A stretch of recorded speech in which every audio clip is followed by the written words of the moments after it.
നമസ്കാരം. മനുഷ്യരാശിയുടെ ബഹിരാകാശ പര്യവേക്ഷണ ചരിത്രത്തിൽ വിപ്ലവം സൃഷ്ടിച്ചുകൊണ്ടിരിക്കുന്ന നാസയുടെ പെർസിവറൻസ് റോവർ ചൊവ്വയിൽ നിന്ന് വീണ്ടും ഒരു വിസ്മയ ചിത്രം കൂടി ഭൂമിയിലേക്ക് അയച്ചിരിക്കുകയാണ്.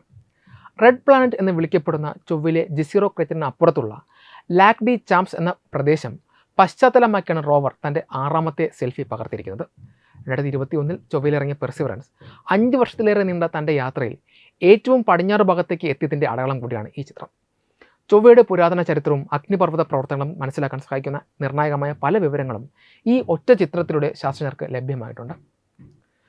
ജിസീറോ ക്രേറ്ററിൻ്റെ അതിർത്തിക്കും അപ്പുറത്തുള്ള വൈൽഡ് വെസ്റ്റ് എന്ന് ശാസ്ത്രജ്ഞർ വിശേഷിപ്പിക്കുന്ന ദുർഘടമായ ഭൂപ്രദേശത്താണ് റോവർ ഇപ്പോൾ നിലയുറപ്പിച്ചിരിക്കുന്നത്. അരത്തൂസ എന്ന് പേരിട്ടിരിക്കുന്ന ഒരു പാറക്കൂട്ടത്തിന് അടുത്തായി നിൽക്കുന്ന റോവറിൻ്റെ ചിത്രം ഭൂമിയിലെ സെൽഫികൾ പോലെ ലളിതമായിരുന്നില്ല.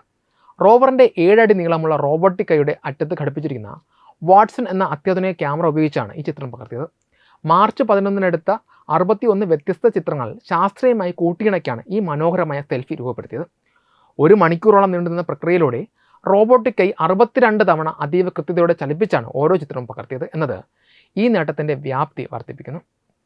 ചിത്രത്തിൻ്റെ പശ്ചാത്തലത്തിൽ കാണുന്ന പാറക്കെട്ടുകളും ഭൂപ്രകൃതിയും ചൊവ്വയുടെ അതിപുരാതനമായ ചരിത്രത്തിലേക്ക് വെളിച്ചം വീശുന്നവയാണെന്ന് നാസയിലെ ശാസ്ത്രജ്ഞർ അഭിപ്രായപ്പെടുന്നു. ചിത്രത്തിൽ കാണുന്ന അരത്തുസ എന്ന പാറക്കൂട്ടം റോവർ ഇതിനകം തന്നെ വിശകലനം ചെയ്തു കഴിഞ്ഞു. ഈ ദൗത്യത്തിനിടയിൽ റോവർ പരിശോധിക്കാൻ പോകുന്നതിൽ വെച്ച് ഏറ്റവും പഴയ ശിലകളായിരിക്കും ഇവയെന്ന് Perseverance deputy project scientist Ken Farley പറയുന്നു. ചിത്രത്തിൽ ദൃശ്യമാകുന്ന മൂർച്ചയുള്ള പർവ്വതനിരകളും കോണാകൃതിയിലുള്ള പാറകളും മുൻഭാഗത്തെ ഇരുണ്ട പാറകളിൽ നിന്ന് തികച്ചും വ്യത്യസ്തമാണ്. ഇത് ഈ പ്രദേശത്തെ വിവിധ കാലഘട്ടങ്ങളിലെ ഭൗമശാസ്ത്രപരമായ മാറ്റങ്ങൾ സൂചിപ്പിക്കുന്നു. ഈ സെൽഫിയിൽ ശാസ്ത്രജ്ഞരുടെ ശ്രദ്ധയാകർഷിച്ച മറ്റൊരു പ്രധാന ഘടകം ഒരു വോൾക്കാനിക് ഡൈക്കാണ്.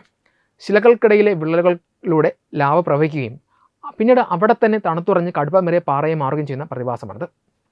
കോടിക്കണക്കിന് വർഷങ്ങൾക്കിടയിൽ ചുറ്റുമുള്ള മൃദുമായ മണ്ണ് കാറ്റിലും മറ്റും ഒലിച്ചുപോയപ്പോൾ കടുപ്പമേറിയ ഈ അഗ്നിപർവ്വത ശില മാത്രം ഒരു മതിൽ പോലെ അവിടെ അവശേഷിച്ചു. ചൊവ്വയിലെ പുരാതന അഗ്നിപർവ്വത പ്രവർത്തനങ്ങളെ ജീവിക്കുന്ന തെളിവായി ഇതിനെ കണക്കാക്കാം. റോവർ ഇപ്പോൾ പര്യവേക്ഷണം നടത്തുന്ന ക്രൊക്കഡൈലിൻസ് എന്ന പ്രദേശം ശാസ്ത്രീയമായി ഏറ്റവും പ്രാധാന്യമുള്ള ഇടങ്ങളിൽ ഒന്നാണെന്നാണ് നാസയുടെ വിലയിരുത്തൽ. ഭൂമിയിലെ മനോഹരമായ ഒരു സായാഹ്നം പോലെ തോന്നിപ്പിക്കുന്ന ഈ ചിത്രത്തിൽ ചൊവ്വയുടെ ആകാശം പീച്ച് കറന്ന ബീച്ച് നിറത്തിലാണ് കാണപ്പെടുന്നത്. തവിട്ട് നിറത്തിലുള്ള മണ്ണും റോവറിൻ്റെ ലോഹനിർമ്മിതമായ ശരീരവും ഈ നിറക്കൂട്ടിനെ മാറ്റുകൂട്ടുന്നു. ഈ സെൽഫി കേവലം ഒരു ചിത്രം മാത്രമല്ല, മറിച്ച് ചൊവ്വയിൽ ഒരു കാലത്ത് ജീവൻ്റെ സാന്നിധ്യം ഉണ്ടായിരുന്നോ എന്ന അന്വേഷണത്തിലെ ഒരു നാഴികക്കല്ലാണ്. ജിസീറോ ക്രേറ്ററിലെ പുരാതന നദീതടങ്ങളെക്കുറിച്ച് കൂടുതൽ പഠിക്കാനും അവിടുത്തെ ശിലാശേഖരങ്ങൾ ഭൂമിയിലേക്ക് എത്തിക്കാനുള്ള നാസയുടെ ഭാവി ദൗത്യങ്ങൾക്കും ഈ പരീക്ഷണം വലിയ സഹായമാകും. ലാക് ഡി ചാംപ്സ് മേഖലയിലെ ഈ മുന്നേറ്റം ചൊവ്വയുടെ രഹസ്യങ്ങൾ ഓരോന്നായി അനാവരണം ചെയ്യാൻ മനുഷ്യരെ സഹായിക്കുമെന്ന കാര്യത്തിൽ 100% ഉറപ്പുണ്ട്. വെബ് ഡെസ്ക് തത്വമൈ TV.